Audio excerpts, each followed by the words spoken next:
Well, hey, আমার কিছু paint করতে ইচ্ছা করতেছিল.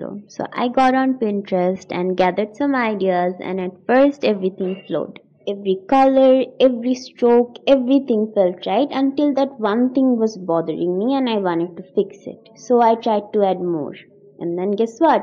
I ruined it. And that made me really sad. But কিছু করার নেই.